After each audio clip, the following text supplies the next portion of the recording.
Hello hi. பக்கத்தில் என் தங்கச்சி தான் வீடியோ எடுக்கிறா. அவள் இன்னைக்கு வரமாட்டாங்களாம் வீடியோவில். ஸோ இன்னைக்கு நம்ம ஸ்பெஷலாக சிக்கன் ஃப்ரை ஒன்று செய்ய போகிறோம். ஸோ பெப்பர் சிக்கன் ஃப்ரை அது எப்படி செய்கிறதுன்னு பார்க்கலாம். வெங்காயம் எடுத்து வச்சுருக்கேன். பெரிய வெங்காயம் ப்ளஸ் சின்ன வெங்காயம் கொஞ்சம் வச்சுருக்கேன். இதை ஃபஸ்ட்டு பேஸ்ட் பண்ணிப்பேன். வெங்காய பேஸ்ட் 1.5 கிலோ கறி, அதுக்கு தகுந்தாப்புல பேஸ்ட் பண்ணிக்கலாம். இதுக்கு மசாலாவே இந்த வெங்காயம் தக்காளி மட்டும்தான். அதனால் இதில் ஃபுல்லாக இருக்குது வெங்காயம். மிக்ஸி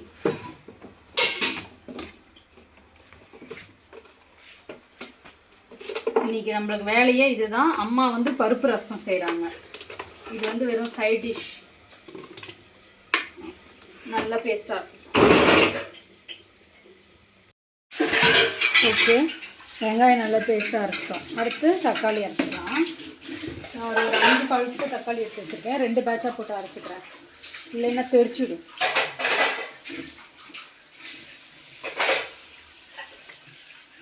பெரிய ஜாரில் ஒரேடியாக போட்டுடலாமோ? இல்லை, நான் பெரிய ஜாரில் ஒரேடியாக போட்டுக்கிறேன் தக்காளி. எதுக்கு 2 வேளை நமக்கு?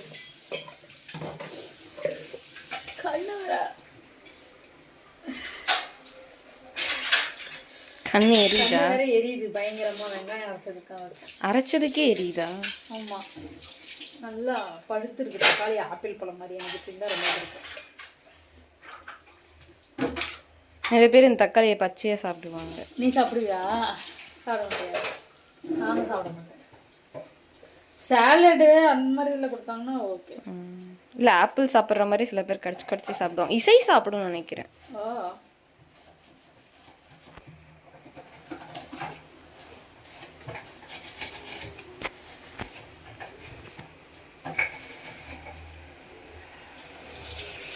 தலைலாம் எடுக்க மாட்டிங்களா?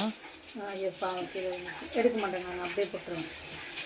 களி தான் அப்படியே போட்டுருவேன். தக்காளி பேஸ்ட் அரைச்சாச்சு நல்லா ஜூஸாக.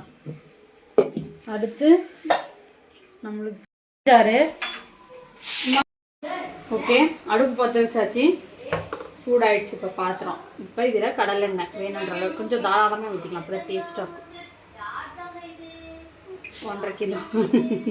பக்கத்தில் வேற எங்கள் அம்மாவை நான் கொஞ்சம் இசை கொஞ்சது. இந்த சவுண்டெல்லாம் கேட்கும். கொஞ்சம் ஜல் ஜல்லுன்னு கொலுசு சத்தம் வேற கேட்கும். இசை இசை. எண்ணெய் நல்லா காயிட்டோம். எண்ணெய் காயிறப்ப இப்போ ஃபஸ்ட்டு இந்த பேஸ்ட்டு தான் போட போகிறோம், வெங்காய பேஸ்ட். பேக்ரவுண்டில் நிறையா வாய்ஸ் இருக்கும், யாரும் தப்பாக எடுத்துக்க வேண்டாம்.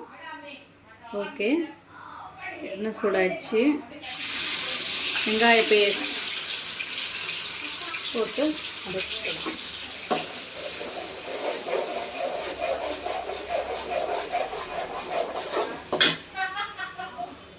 ஐயோ, பேய் சத்தெல்லாம் கேட்குது, யாரும் தப்பாக நினச்சிக்காதீங்க. என் தங்கச்சி தான் சிரிக்கலாம். ஓகே, வெங்காயம் வந்து நல்லா கோல்டன் ப்ரௌனில் வதங்கணும். அதுதான் இந்த டிஷ்ஷுக்கே டேஸ்ட்டாக இருக்கும். கோல்டன் ப்ரௌனில் வதக்கும். ஓகே, வெங்காயம் வதங்கிட்டு பார்ப்போம். கால்வாசி வெங்காயம் இப்போ வெந்திருக்கு. இப்போ வந்து உப்பு போடணும். வெங்காயம் வதங்க அம்மா பேசுகிறாங்க. வெங்காயம் வதங்கிறதுக்காக உப்பு கொஞ்சம் போட்டுப்பேன். கால்வாசி வெந்துருச்சு. உப்பு அதுக்குள்ளே எங்கள் அம்மா வேறு பக்கத்தில் குறுக்க கவுசிக்காரன் வந்துடுவாங்க அடிக்கிறது. காட்டு அம்மாவை 2 பேரும் நின்று சமைச்சிடுவாங்க. இரு விரல் அந்த மாதிரி. உப்பு போட்டு அந்தாண்ட போயிடுறாங்க. உப்பு அவங்க டிஷ்ஷு வேறு. அங்கே வந்து பருப்பு ரசம். அவிலாவுக்கு வந்து பருப்பு ரசம் தான் பிடிக்கும். இந்த ரசம் பிடிக்கும். அவிலா வந்து வெஜிடேரியன் அப்படின்னு சொல்லிக்குவா. அப்பெல்லாம் நான் சொல்ல மாட்டேன். ஒரு சிலர் தான் சாப்பிட மாட்டேன். அவிலா வந்து ஃப்ரைட் சிக்கன் சாப்பிடுவா, சில்லி சிக்கன் சாப்பிட மாட்டா. நல்லா இது வந்து நல்லா கோல்டு கலரில் வதங்கணும். அது வரைக்கும் வெயிட் பண்ணணும். வெங்காயம் வந்து வதங்கிடுச்சு இந்த அளவு. கிட்ட வாங்க. நல்ல கோல்டு கலரில் தெரியுதா? இப்போ இஞ்சி பூண்டு பேஸ்ட்டு அரைச்சி வச்சு இஞ்சி பூண்டு மொத்தமாக போடும். இதை போட்டு ஒரு நிமிஷம் வதக்கிட்டு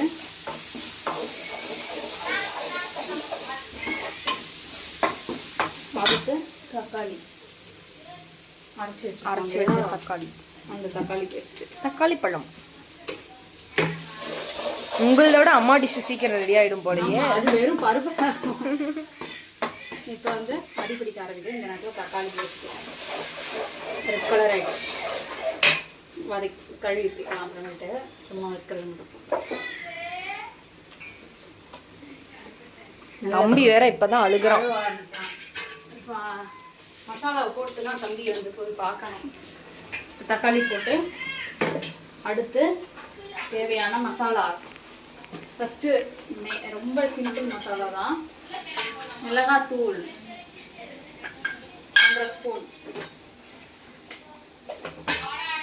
கிட்ட வாங்க. அடுத்து கொத்தமல்லி தூள் ஒரு 1 ஸ்பூன். இதுதான் இதுக்கான மசாலா. இதுக்கப்புறம் தான் மெயின் மசாலா போடுவோம். இது பேசிக் மசாலா போட்டு நல்லா கிளறிக்கணும். ஒரு கிரேவி பதத்துக்கு கிளறிக்கணும். இது வந்து நல்லா பச்சை வாசம் போகிற அளவுக்கு வதக்கணும். சரிதா? கலர் ரெட்டிஷாக இருக்கணும். ஓகே. இப்போ இந்த மசாலா வேகிறதுக்கு மூடி போட்டு வேக விட வேண்டியது தான். அதுக்குள்ளே நம்ம மகிழனை பார்த்துட்டு வருவோம். ஆமாம். ஓகே, மசாலா வேகட்டும். நல்லா வணங்கிச்சு. இப்போ சிக்கன் போட்டுக்கலாம். 1.5 கிலோ.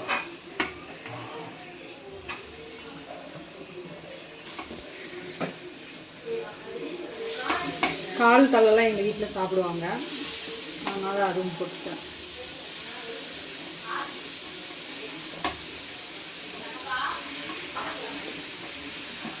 சிக்கன் போட்டுக்காச்சு. தலை பார்த்தீங்களா? கண்ணோட இருக்கு. ஆமாம், எனக்கு பிடிக்காது, பயமாக இருக்கு. இப்போ இதை பறிச்சிக்கலாம். அந்த மசாலாவில் நல்லா ஒரு நிமிஷம் நல்லா தான் கிண்டணும்.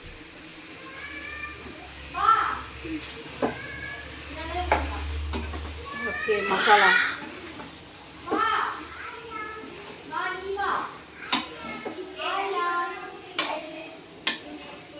ஓகே.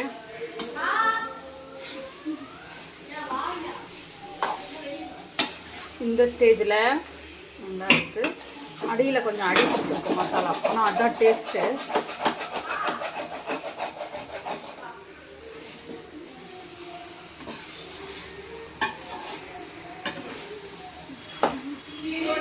இந்த ஸ்டேஜில் வந்து தயிர். பேக்ரவுண்ட் சவுண்டு மன்னிக்கவும். கொஞ்சமாக தயிர் இதுக்கு ஊற்றிக்கிறேன். ஊற்றிட்டு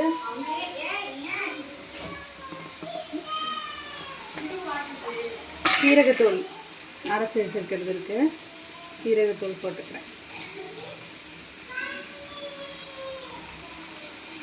1.5 கிலோனால கொஞ்சம் சேர்த்து போடுறேன். போட்டுட்டு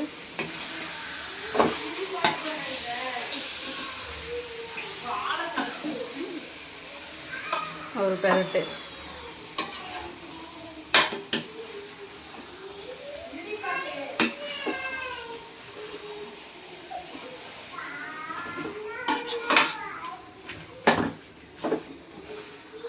ஓகே, இப்போ வந்து ஃபுல்லில் வச்சுருவேன். கருவேப்பிலை எடுத்துருவேன்.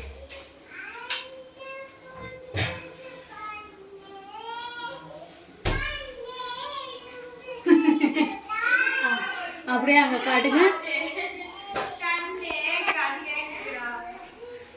எங்க அந்த பாட்டு பாடுற பாப்பாவை கொஞ்சம் வர சொல்லுங்க. எட்டி பாக்குது பாருங்க.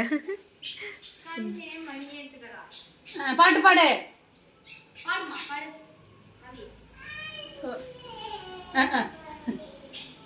ஓகே, இப்போ இங்கே வாங்க. இப்போ நல்லா ஒரு கருவேப்பிலை ஃப்ரெஷ்ஷாக போட்டுட்டு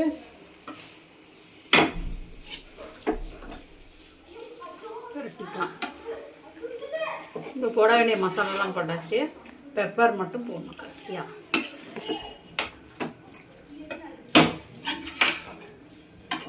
இப்போ அனல் வச்சுட்டு கொஞ்சமாக தண்ணி தெளிச்சிட்டேன். இந்த மிக்ஸி கழுவின தண்ணி இருக்குது, இதே தண்ணி விடும். லைட்டாக தண்ணி தெளிச்சிட்டேன்.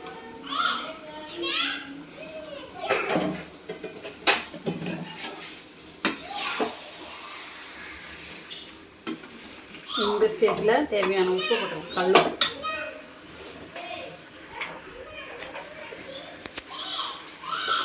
கல்லுப்பு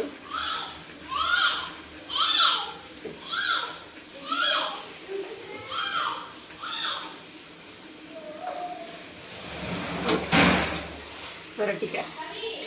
இது வந்து வானலில் செய்யணும் தான் நல்லாயிருக்கும்.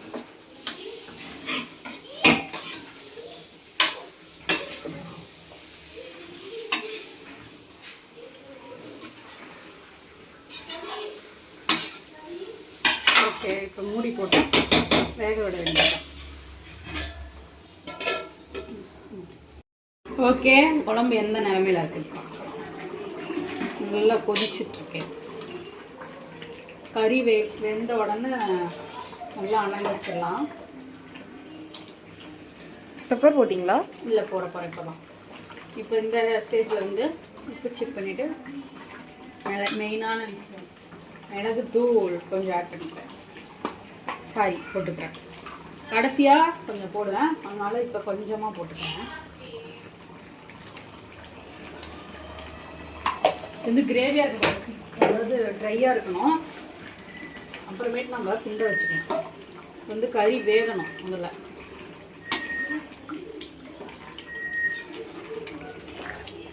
பார்க்க எப்படி இருக்கு?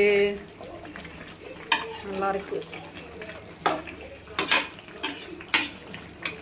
ஓகே, மறுபடியும் மூடி போட்டு வேக வச்சுக்கலாம். ஓகே,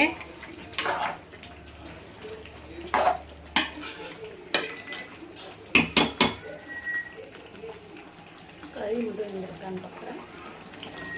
கொஞ்சம் வேகணும் கறி. அருமை, கிரேவி ரெடி. ஆனால் நம்மளுக்கு இப்படி தேவையில்ல, கறி எல்லாம் வெந்திருக்கும். சூப்பராக வந்துருச்சு கறி.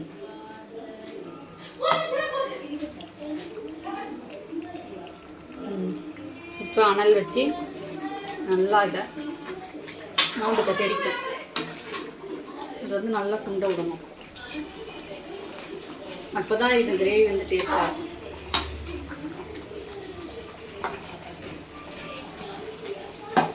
ஓகே, சுண்டுட்டோம். ரெடி ஆயிடுச்சு ஓரளவுக்கு. 99% ரெடி ஆயிடுச்சு. இப்போ லைட்டாக மிளகு தூள் லாஸ்ட்டாக போட்டு ஃப்ரெஷ் கருவேப்பிலை மறுபடியும்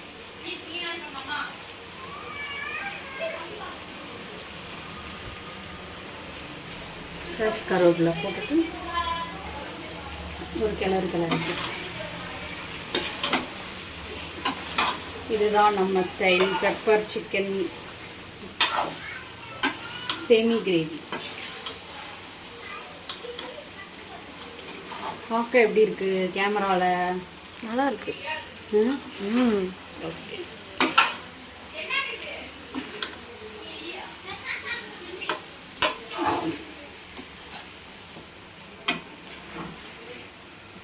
ஓகே,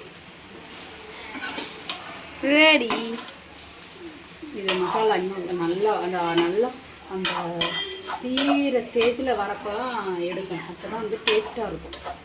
நல்லா மசாலா வந்து முருக விடணும். எங்கள் அப்பா சொல்கிறாரு அடிக்கடி, மசாலா முருக விடணும்.